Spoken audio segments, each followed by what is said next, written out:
presentación. A continuación corresponde a la doctora Paulina Astroza Suárez cerrar este seminario con la última ponencia titulada Europa y los actuales desafíos políticos al Estado de Derecho y los derechos humanos. Ella es abogada, especialista en política europea y relaciones internacionales.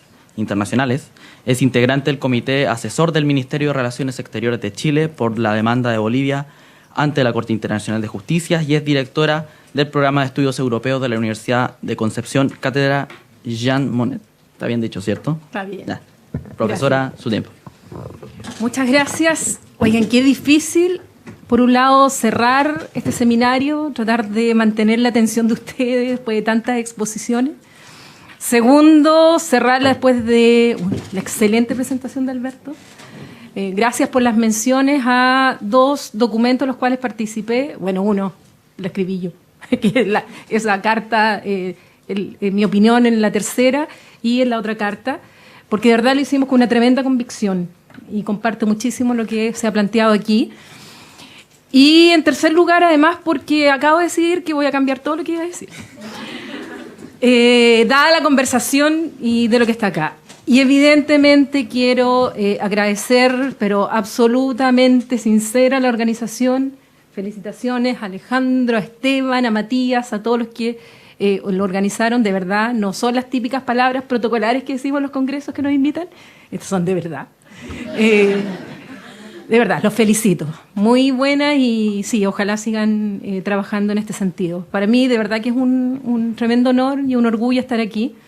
Y cómo no voy a saludar a mi exalumno de la Universidad de Concepción, que también vinieron desde Concepción a este seminario.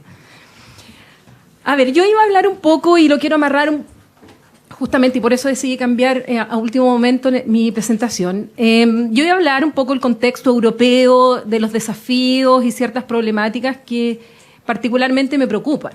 Yo soy un poco intrusa en este seminario porque si bien soy abogada y profesora de Derecho Internacional, la verdad es que toda mi formación de posgrado ha sido en relaciones internacionales y me he dedicado a la política europea.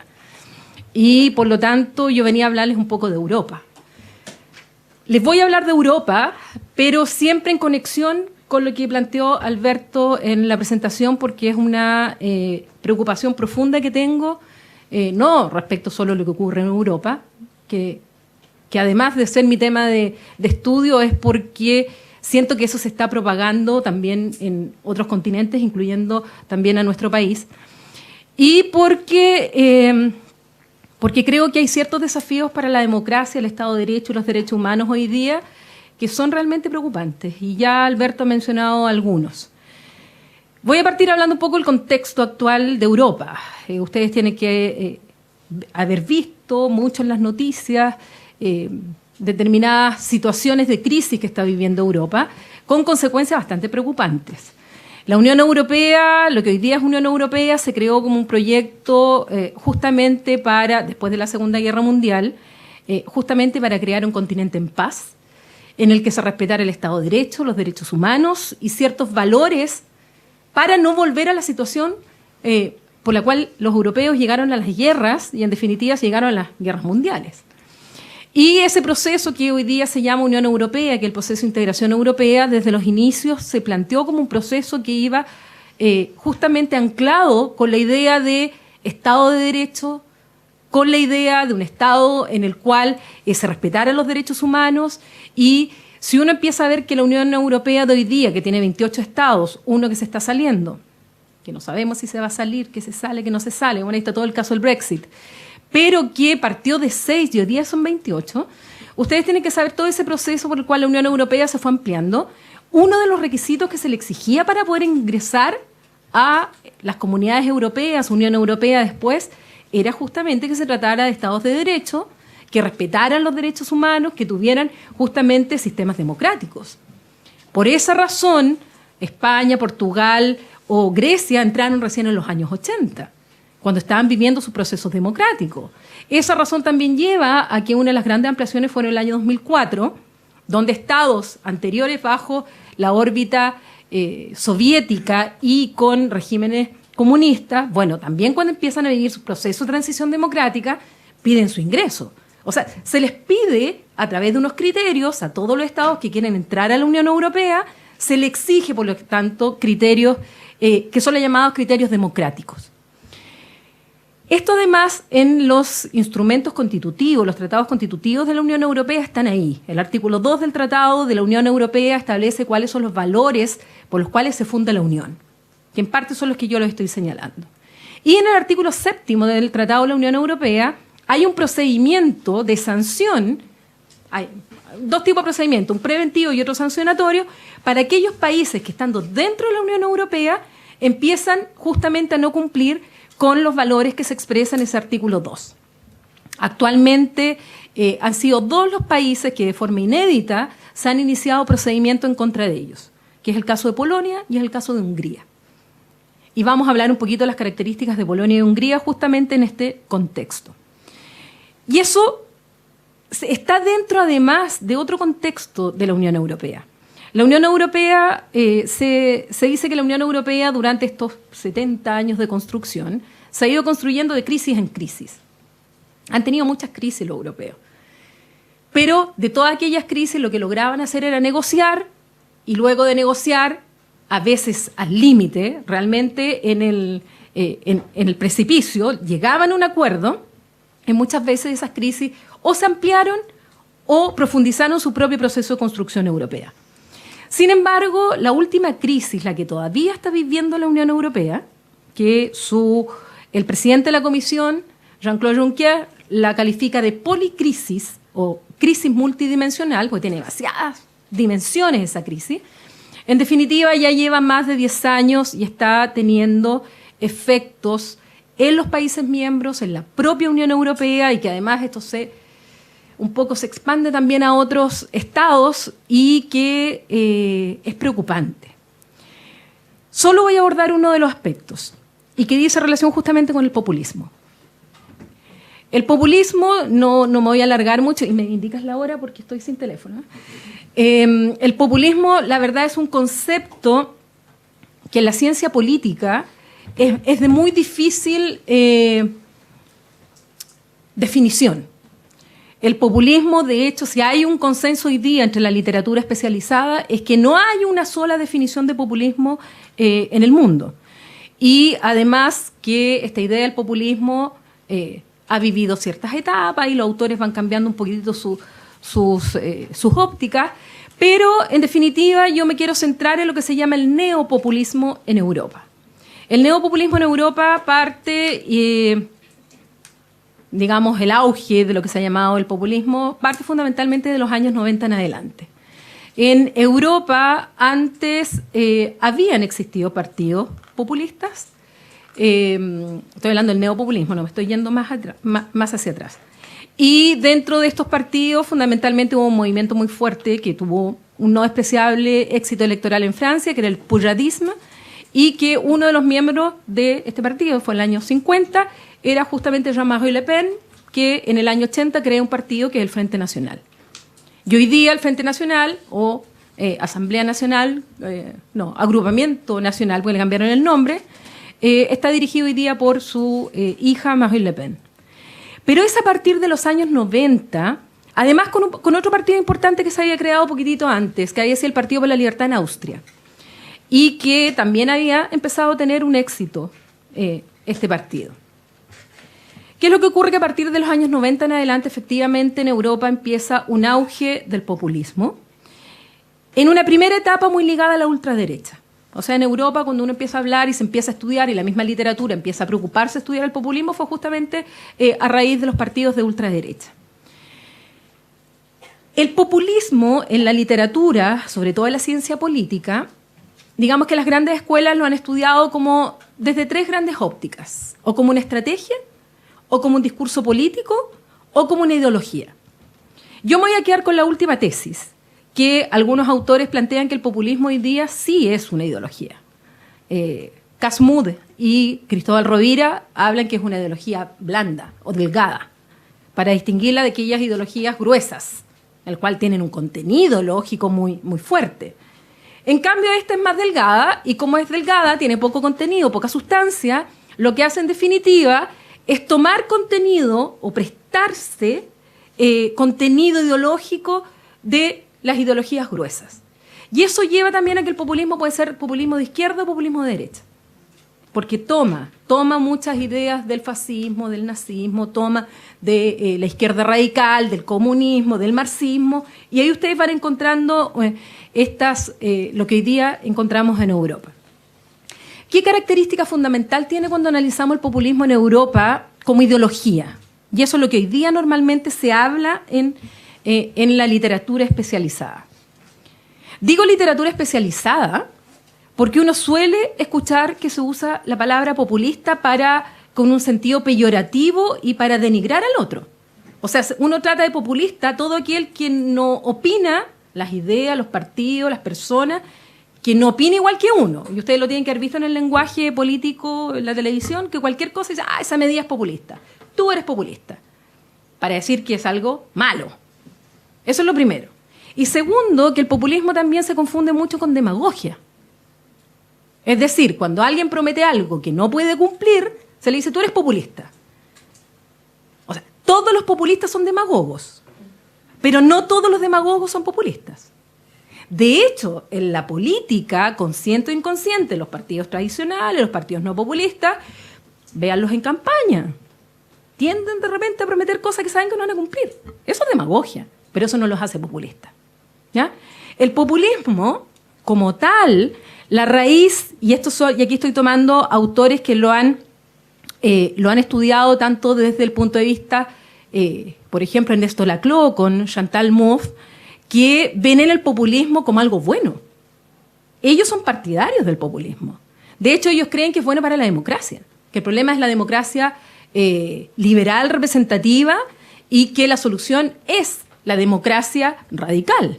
Por lo tanto, y esos autores lo piensan como una ideología. Así como otros autores, Antonio Anselmi o Susan Gracius, hay muchos autores también que están estudiándolo en el sentido que el populismo es una amenaza para la democracia liberal, para la democracia representativa. ¿Y qué tienen en común ellos? Que al verlo como ideología, en el fondo el populismo separa entre un pueblo, y ese pueblo es virtuoso, es bueno, por esencia, por naturaleza, en contra de una élite o establishment malo. Y que esa élite es corrupta, esa élite vino a quitarle o a despojar de la soberanía popular a ese pueblo virtuoso y bueno, y que por lo tanto esa élite, en definitiva, viene a aprovecharse de este pueblo. ¿Quién es el pueblo? ¿Quién es la élite? Depende del populismo. Porque como son conceptos que son de ideología blanda, ustedes, cada uno lo llena. Para algunos el pueblo, vamos por lo que es más fácil, ¿quién es la élite? Bueno, la élite, sobre todo en Europa, puede ser, en primer lugar, los partidos tradicionales que crearon la Europa. Es decir, Partido Popular Europeo, el Partido Socialdemócrata Europeo. Ellos son la élite corrupta para los populistas. ¿Quién es, además? La Unión Europea, Bruselas. Por eso que los populistas europeos, sobre todo de ultraderecha, están en contra de la integración europea, están en contra de Bruselas. Y ese es el lenguaje que, sobre todo, se utilizó mucho en la campaña del Brexit. Pero ¿quiénes más son esa élite para los populistas? Son los bancos, son los empresarios, son los científicos, son los académicos, son los especialistas. Cuando esos especialistas, cuando esos técnicos, cuando esos científicos les dicen y les muestran las pruebas, la evidencia, que al populista no le gusta, no, esa es una élite corrupta. No hay que hacer caso porque se vienen a aprovechar, porque además detrás de los populistas siempre va a haber una consideración que hay una confabulación mundial en alguna parte que está haciendo algo que quiere engañar y que utiliza a los medios de comunicación, porque para los populistas también son los medios de comunicación. Mienten, las fake news. Y por lo tanto, no importa la evidencia, no importa la estadística, no importa lo que diga la norma, no importa lo que diga los estudios científicos. Si eso no representa lo que el líder populista quiere y que cree representar al pueblo, eso no vale. Y eso también está muy metido en el lenguaje. Unido a esto también, son contrarios al multilateralismo. No les gusta la integración, no les gusta la ONU. ¿No ve que los países serios se están saliendo de la ONU? No les gusta la ONU, no les gusta todo esto. Ojalá la relación bilateral. Por algo viene el Brexit, por algo viene también este fenómeno.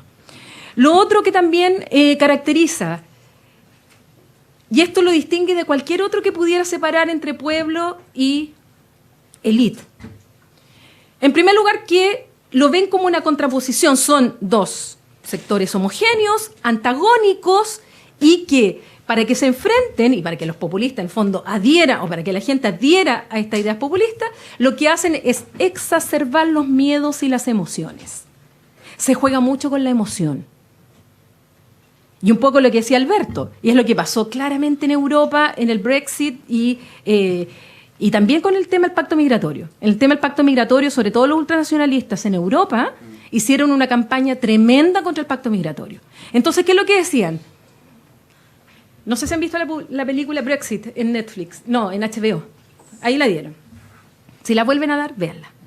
Entonces, ¿qué es lo que empiezan a ver? Para poder ganar. ¿Qué es lo que la gente tiene miedo? A ver, ¿qué es lo que la gente le tiene miedo? Ah, la globalización tiene miedo. Que le quiten el trabajo. Hay que insistir en que le están quitando el trabajo. ¿Qué más le tienen miedo? Al inmigrante, al extranjero, al otro. Ya, hay que reforzar ese tema. Nos están invadiendo, nos están invadiendo. A los británicos los convencieron durante el Brexit que los estaban invadiendo. Hay un líder que se llama Nigel Farage, que sacó un tremendo letrero, que esa era la publicidad, que decía punto de quiebre, y salía atrás refugiados que venían, y según él, le convenció a los británicos que iban al Reino Unido. Entonces, ¿qué es lo que le dijo? Mire, invasión, ocupa mucho la palabra invasión. Es la invasión del extranjero, aunque las cifras les demuestran que no hay ninguna invasión. Hay estudios, y Rita bien lo sabe, que hay estudios en Europa que le preguntaban ¿cuánta inmigración cree que usted hay en su ciudad, en su país? Y las cifras eran tremendas. Los belgas decían 30% y tenían 6 o 7. Los franceses decían casi 30 igual y tenían un 6-7% igual. Entonces la idea también de que el extranjero les va a quitar el trabajo, que el extranjero les va a quitar la identidad, exacerba las emociones. ¿Y qué es lo que le dice el populista? Y aquí viene lo demagogo. Yo tengo la solución. ¿Usted le tiene miedo al extranjero? Se pone muro. Se construye un muro. Ahí está la solución. Y acuérdense ustedes además de Trump. Trump no solo dice, voy a construir el muro, lo va a pagar México. Y sabía que no le iba a pagar México. De hecho, no lo está pagando México. O, ¿qué es lo que se les decía en el Brexit? Ah, estamos invadidos de extranjeros, culpa de Bruselas. En parte era verdad y en parte era mentira. ¿En qué sentido era mentira? En que los extranjeros no nacionales de la Unión Europea que han llegado al Reino Unido han sido aceptados por el Reino Unido.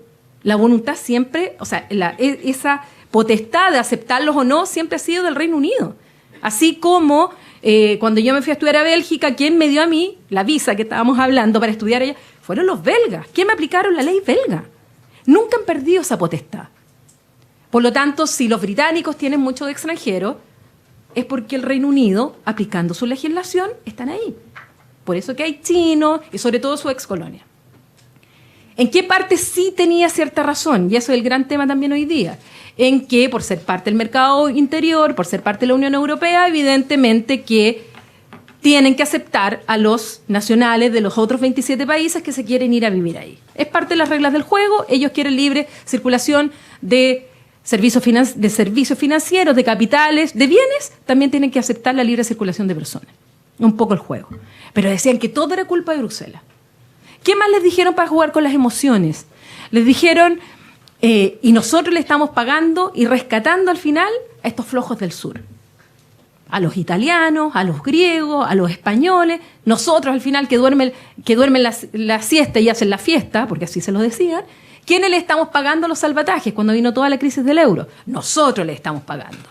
Mentira, el Reino Unido no, porque eso fue la eurozona quienes pusieron el dinero para el rescate. Y el Reino Unido no es parte de la eurozona. Pero eso no se los decían. Eso no se los contaban. Tampoco, en un momento, el que era el ministro de Economía de David Cameron, actualmente tiene un cargo altísimo en el gobierno de Boris Johnson, que se llama Michael Gove. En un momento él dijo la frase así, dice, la ciudadanía está harta de los expertos. ¿Y cuándo dijo eso? Dijo eso cuando todos los informes, desde el Banco de Inglaterra hasta el Tesoro, hasta todos los informes, las universidades, todo, una carta de, no me acuerdo si fueron 80 rectores de universidades del Reino Unido, decían, no hay que salirse de la Unión Europea, vamos a perder, no lo hagamos. Aquí están las cifras, aquí están los datos, aquí está la evidencia. ¿Qué dijo él? No, la evidencia no. ¿Qué es lo que hay que mirar? Y esto es típico del populismo. El sentido común. Hay que salir a ver la calle, lo que la calle piensa.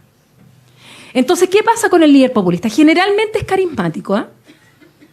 Porque algunos dicen que uno de los requisitos para el populismo es que haya un líder carismático. No, hay estudios que indican que hay ciertos países en los cuales no hay un líder carismático, pero es un movimiento populista fuerte y finalmente sin un líder igual funciona, ¿ya? Pero generalmente tiene un líder carismático. ¿Qué dice el líder carismático? Yo represento la voluntad del pueblo.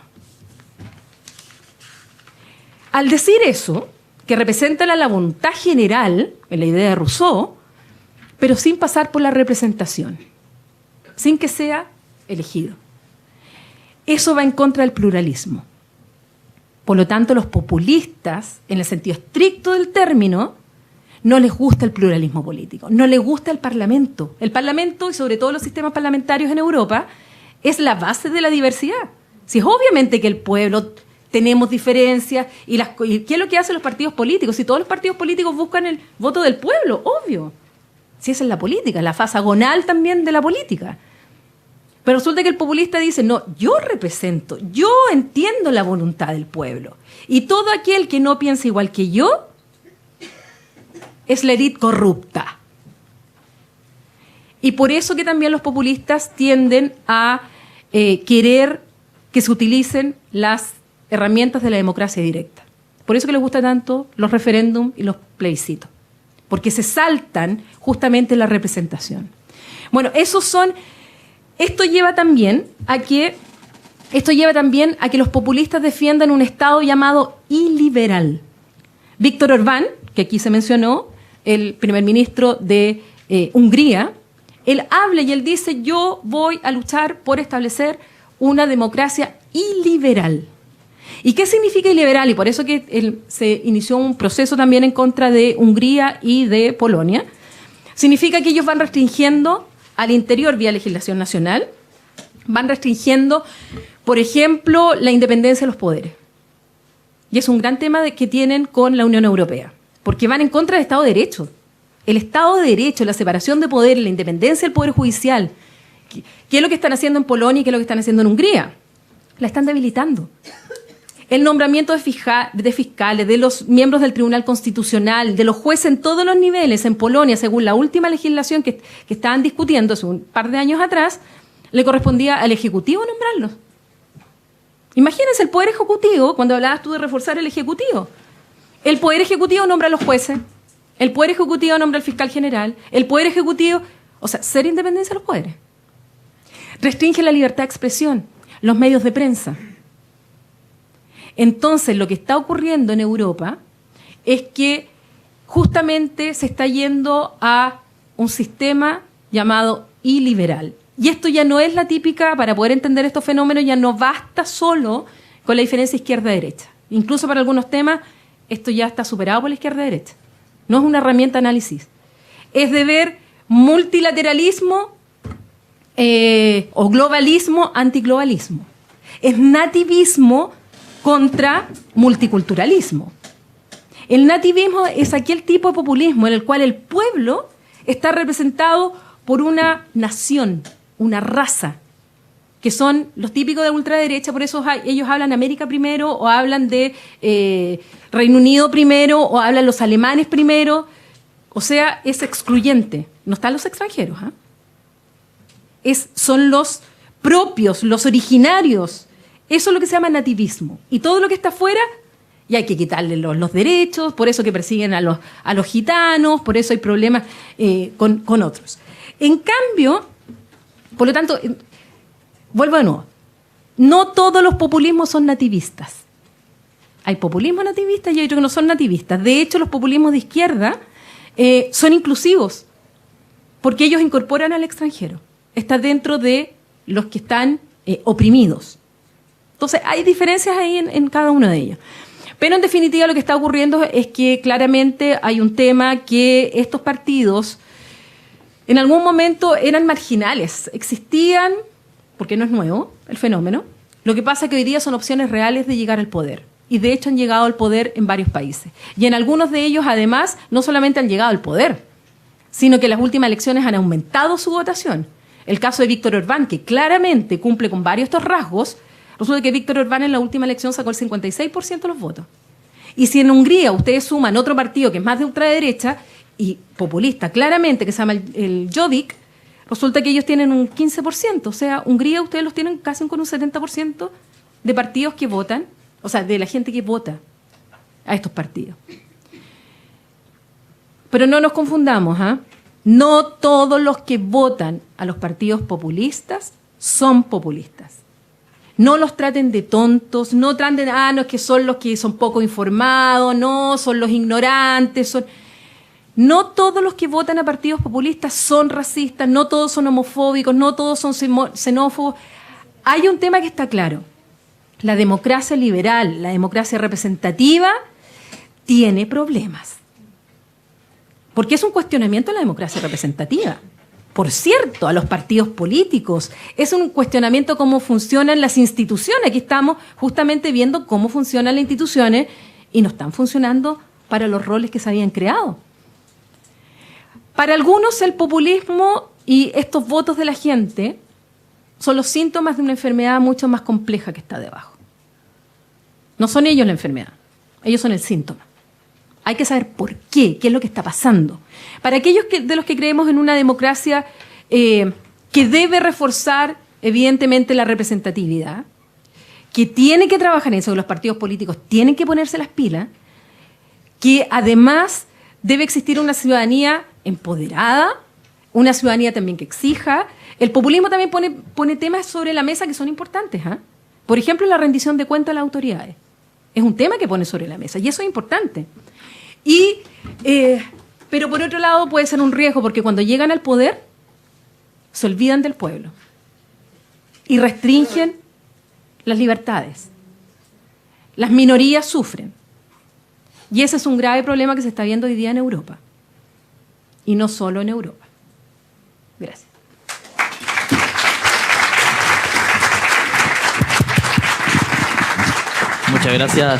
Muchas gracias, profesora Astroza, por su presentación.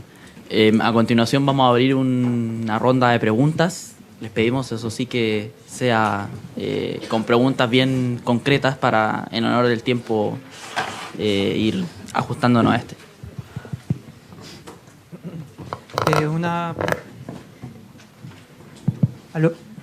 Una pregunta para la profesora Astroza. ¿Cómo respondería usted, por ejemplo, a este como paradigma que puede haber de pasar como desde la base o desde el discurso populista al discurso de la élite? Porque finalmente el populista después va a terminar siendo parte de esta élite. Y así después los que critican la élite van a pasar a ser parte de la élite y así. Entonces, ¿cómo usted respondería a esta especie de paradigma? Gracias. Sí, vamos a recoger unas 3, 4 preguntas para que luego vayan respondiendo, ojalá, la profesora Janet. Gracias, me ha gustado muchísimo el panel y tu improvisación, sobre todo, Paulina. Era nada que ver lo que iba a decir, pero bueno. Pero no sé si tienen una opinión a ambos. Hay algo que a mí me hace un poco de ruido en la caracterización de las cuestiones relativas al populismo y en esta especie como de dilema que plantea la emergencia de esta nueva forma de comprender la política, que es el rol de la libertad de expresión. Porque normalmente la libertad de expresión se plantea en una relación muy funcional, pero lo que están mostrando algunos estudios, entre otros algunos que se está haciendo hoy día en Chile con bases de datos recogidas a nivel internacional y algunos entiendo también que ha puesto a disposición el mismo Facebook, es que habría una cierta tendencia de quienes participan más activamente en redes sociales en orden a incluso difundir noticias políticas que son las que engloban, me lo recordó por eso tu intervención particularmente, Paulina, que van engrosando esta idea del odio y de ciertas creencias, incluso a sabiendas de que esas noticias son falsas, ¿no? Y entonces, claro, yo esta revelación me pareció muy perturbadora cuando la escuché, y no sé si hay una manera que hayan reflexionado en torno a qué desafío supone ese tipo de datos para el abordaje de estos fenómenos. Gracias. ¿Más preguntas? Allá. Sí, yo. Como vi, profesor, analizó bastante sobre la estructura de lo que es derechos humanos acá en las instituciones. Y hay una cosa que me quedó dando vueltas hace mucho tiempo atrás, desde mi práctica, que hice allá por el 2018, que fue, y en realidad una curiosidad, quiero saber qué fue del Plan Nacional de Derechos Humanos. Si es que por esas cosas de la vida usted sabe, porque lo veo mucho más actualizado. Y con el cambio de gobierno y todo eso, quisiera saber si es que algo sabe respecto a eso y si es que sabe en qué está. Si duerme mucho por ahí. Eso. ¿Alguna otra pregunta? ¿Alguien? ¿Alguna mano levantada? ¿No? Bien.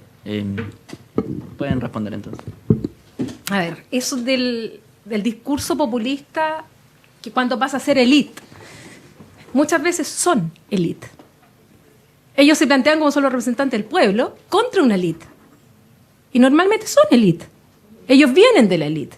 Se plantea muchas veces, este líder populista se plantea como outsider, como que yo no tengo nada que ver con la clase política, y la clase política es la corrupta, la clase política es la ilegítima, aunque esa clase política haya sido elegido democráticamente y la desvalorizan. Bueno, en muchos casos ellos son políticos desde hace mucho tiempo. Bolsonaro lleva ¿cuánto? ¿20 años siendo diputado? ¿Y se plantea como outsider? Entonces, son élite. Juegan este rol de representación de esa voluntad popular, de esa soberanía popular, casi como el rol de Mesías. Por ejemplo, el caso súper claro de Donald Trump. Donald Trump, cuando asumió su mandato en la Casa Blanca, dice, ahora el pueblo va a entrar a esta casa. Yo represento al pueblo. Él es élite empresarial, no es élite política, él no tenía cargo de elección popular, pero él es élite. ¿Y a quiénes nombró? No nombró al pueblo. Vean a todos los que nombró. A exdirectores de empresas, de grandes petroleras. Nombró a la élite. En su gobierno anti-élite. Por lo tanto, hay mucho de discurso que finalmente en la realidad no es. Entonces, por eso te digo que eso no es que cambien de pueblo a élite. Son élite. ¿Ya? Lo otro, el rol de la libertad de expresión es un tremendo tema. Es un tremendo tema y aquí hay muchos dilemas. Uno de los dilemas, el primer dilema es cómo enfrentar el populismo.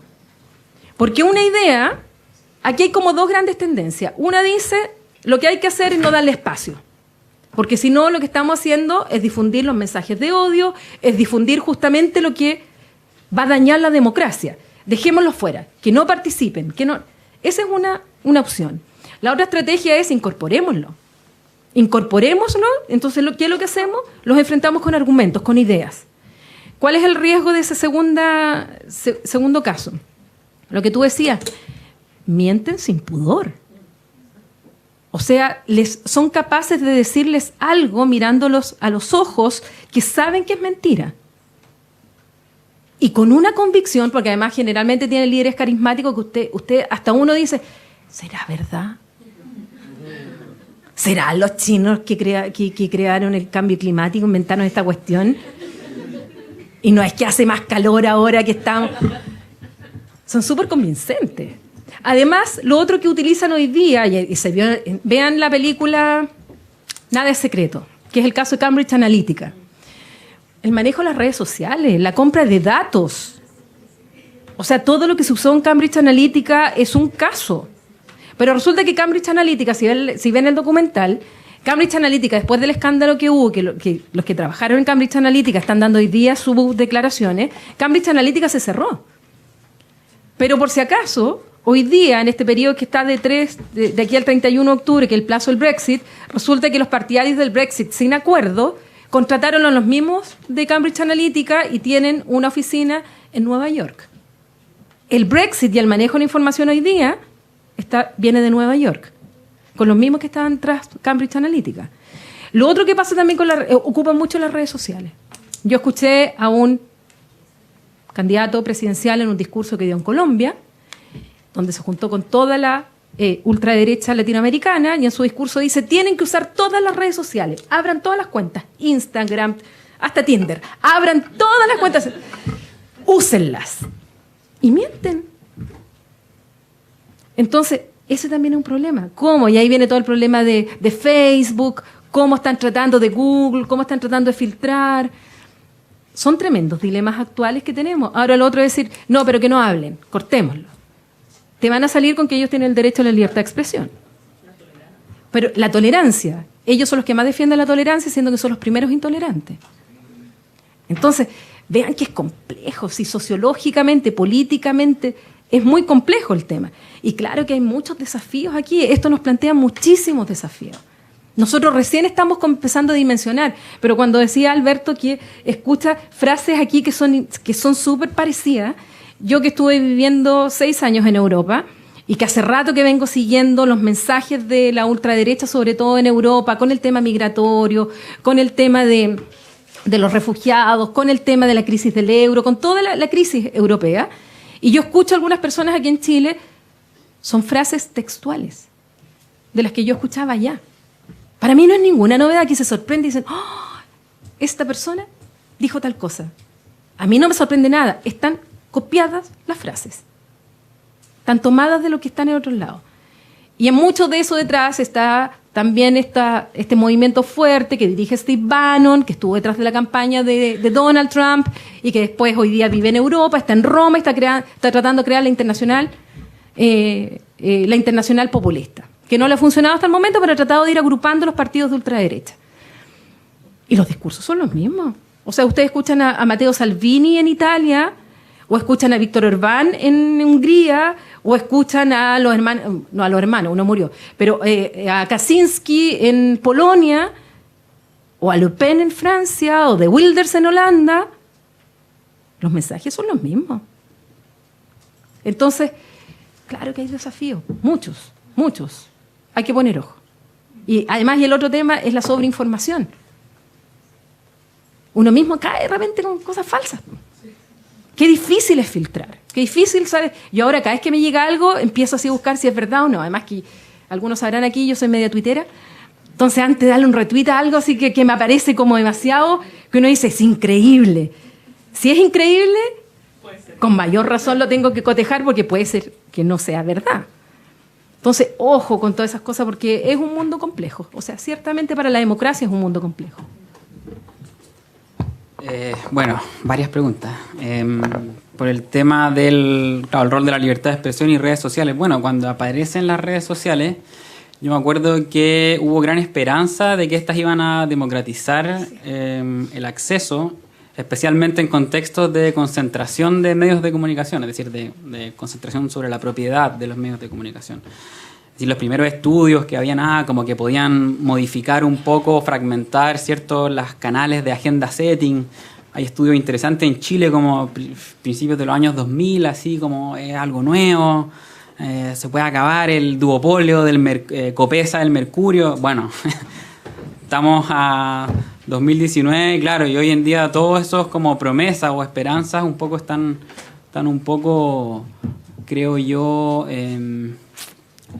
como frustradas por esto que hemos visto. Y claro, lo que más me preocupa es que, claro, 7 de las empresas con mayor valor bursátil en bolsa son empresas que compiten en el mismo mercado, que es el mercado de los datos, ¿eh? Es decir, Y no solamente podríamos decir estas empresas tienen un rol, por ejemplo, Facebook, ¿cierto?, en la democracia, sino que se están haciendo ricos mientras están destruyendo la democracia, ¿no? Eso es lo peor de todo. Y se están haciendo ricos con nuestra vida,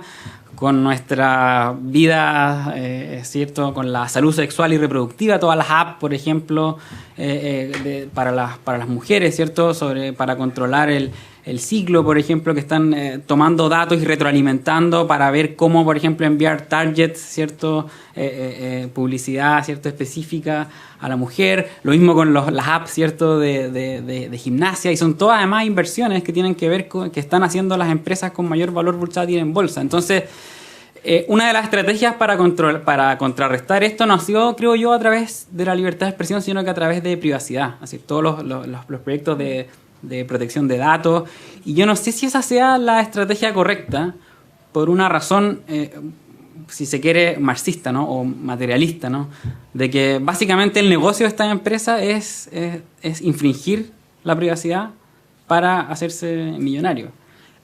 Y lo que me preocupa principalmente es que no estamos, o sea, con una lógica puramente de derechos, no vamos a lograr cuestionar el impacto que tienen las redes sociales en cuestiones como la democracia, sino que se requiere hacer las preguntas constitucionales más amplias, creo yo. Y yo creo que en una lógica de derecho, como que yo veo como todas las ONG sobre privacidad y protección de datos, y veo que básicamente la estrategia de Facebook y de Google es infringamos la privacidad, después lleguemos a acuerdo con las agencias, o por ejemplo, caso de los ejecutivos de Facebook que llegan a acuerdo con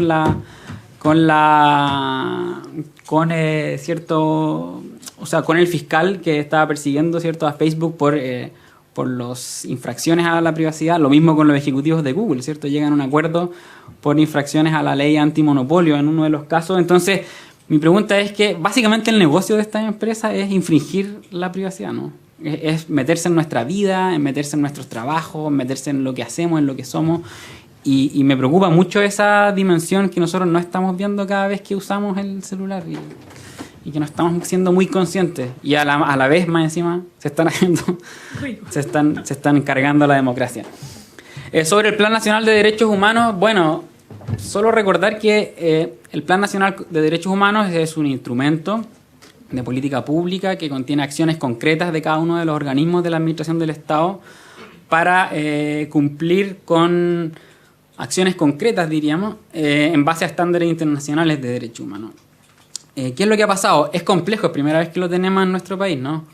Y surge por allá por los años 70, ¿cierto?, con el artículo 12, creo, de la Convención de Derechos Sociales en temas con el Pacto Internacional de Derechos Económicos, Sociales y Culturales a propósito del derecho a la educación, y después el Comité DESC lo desarrolla mucho más ampliamente, pero en materia internacional hay diversos estándares, ¿eh? Y si hay un estándar internacional claro es que los planes nacionales de derechos humanos deben sobrevivir los cambios de gobierno.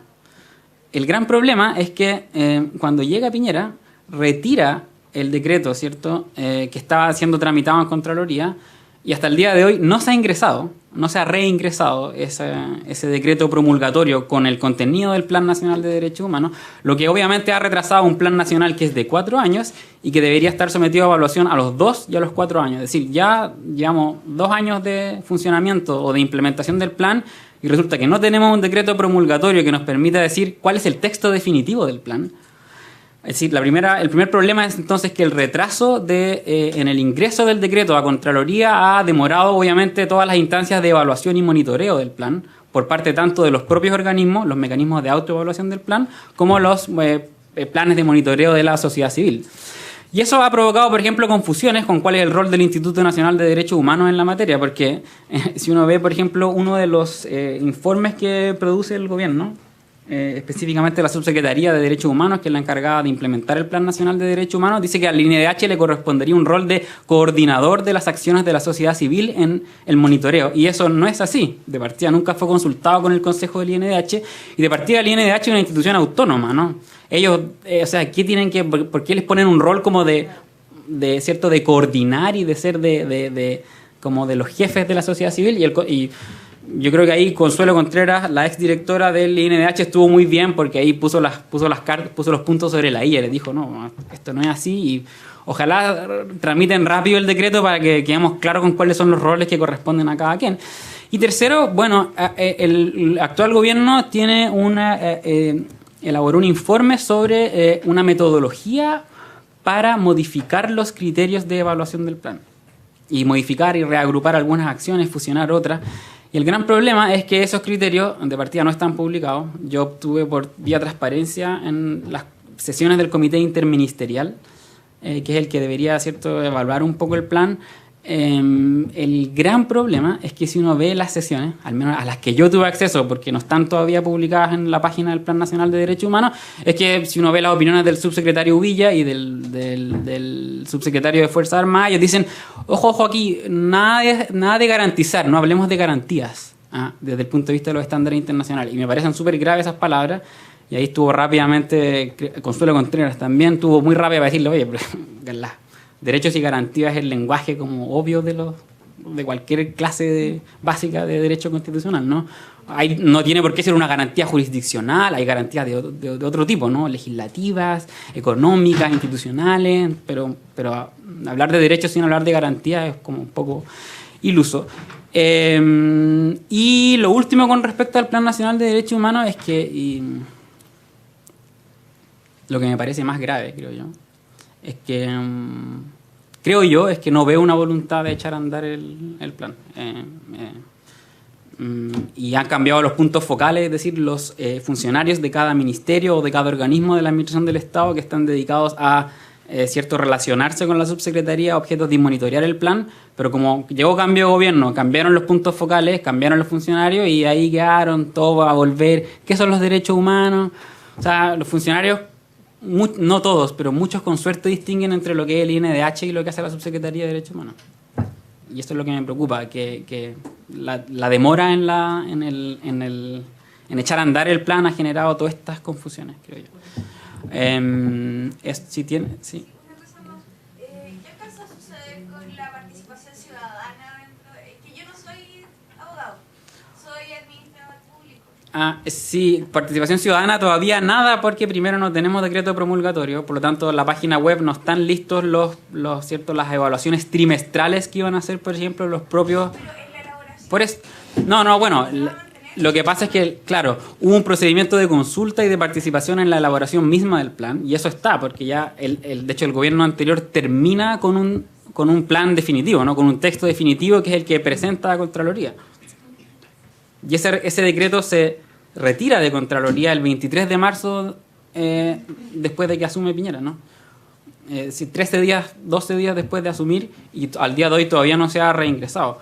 Lo que me preocupa es que, claro, la participación de la sociedad civil, al menos ahora en el proceso de reelaboración de este nuevo texto, no puede hacerse porque no hay información pública. Las sesiones 3, 4 y 5 del Comité Interministerial de Derechos Humanos no están publicadas en la página web plannacionaldederechoshumanos.cl. Sin información es difícil tener una opinión, ¿no? Sin información es difícil que la sociedad civil pueda hacer algo. Y lo último que podría decir es que, claro, la sociedad civil hasta el día de hoy está participando a través de los consejos de la sociedad civil de los diferentes ministerios, que esos fueron los comités que se crearon en virtud de la ley de participación ciudadana, la ley de bases de participación ciudadana, que claro, pero ahí, por ejemplo, es bien interesante porque si uno revisa las sesiones de esos comités de la sociedad civil, que son públicas, ahí le han pegado durísimo, por ejemplo, en el Ministerio de Justicia, a todas las ONGs que participan en ese comité le han dicho al gobierno, oye, pero o llamen a los expertos del INDH o echen a andar esta cuestión, o esto es el colmo, ¿no? Un poco. Y ahí está el plan muerto, sin mucha movilidad, podríamos decir. Pero bueno. Bien, como organización queremos agradecerle al público asistente, a las personas que son de acá, de Valdivia, y también a quienes han venido, algunos desde muy lejos, otros de no tan lejos, pero que igual han venido. Que queremos también, naturalmente, agradecerle a los expositores por hacer un espacio en su agenda, también a quienes han venido de lejos y nos han acompañado en este primer seminario. Queremos agradecerle también al equipo de la Oficina de Vinculación con el Medio de la Facultad de Ciencias Jurídicas y Sociales de esta universidad, a los voluntarios que han trabajado colaborando con la organización, a la profesora Yanira Zúñiga, quien desde el primer minuto nos ha apoyado en esta iniciativa, a los patrocinadores y finalmente, bueno, agradecerle en general a todos por estar acá y participar en este primer seminario de Derecho Internacional de los Derechos Humanos. Pueden pasar a buscar sus certificaciones ahora a la salida y muchas gracias.